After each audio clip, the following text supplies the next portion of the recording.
म्हणतात, घरातल्या म्हाताऱ्या माणसांना कवडीची ही किंमत आज राहिलेली नाही. परंतु खरं सांगू, तुम्ही जी वागणूक तुमच्या सासू सासऱ्यांना देता, माईबापांना देता ना, ते तुमची लेकरं उघड्या डोळ्यानं बघतायत. तुम्ही असं समजूच नका की आमचे पोरं आम्हाला बंगई टांगतील. अजिबात नाही. तुमचा तो गोड गैरसमज आहे. कारण तुम्ही जे वागतात तेच तुमचे मुलं बघतात पुढं. म्हणून तुमचा जो वंशाचा दिवा आहे ना, तो कधी भडका घेईल सांगता येत नाही. म्हणून आधीच सावध व्हायचं. तुम्ही जर चांगलं आचरण केलं, तुम्ही जर तुमच्या सासू सासऱ्यांसोबत चांगलं राहिलात, तर तुमची मुलं तुमचा सांभाळ करणार आहेत, अन्यथा नाही. म्हणून घरातल्या माई बापामध्येच आपण देव मानला पाहिजे, तरच गत्यंतर आहे. बघा, इथून पाठीमागं तरी ठीक होतं.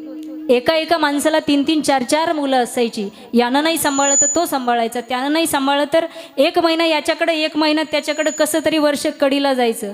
आता तर एकच आहे. काय होईल सांगता येत नाही. घराच्या बाहेरच राहायची वेळ येते की काय. म्हणून माणसानं विचार केला पाहिजे. आज खऱ्या अर्थाने या घरातलं पितृछत्र गेलेलं आहे.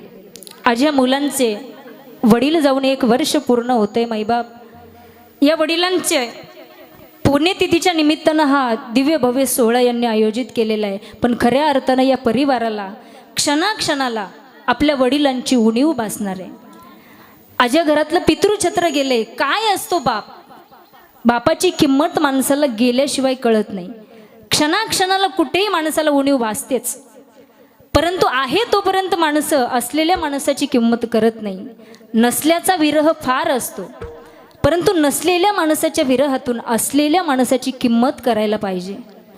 अरे, आपल्यातून हे गेलेत म्हणून दुःख होतं, पण आहे त्या माणसांसोबत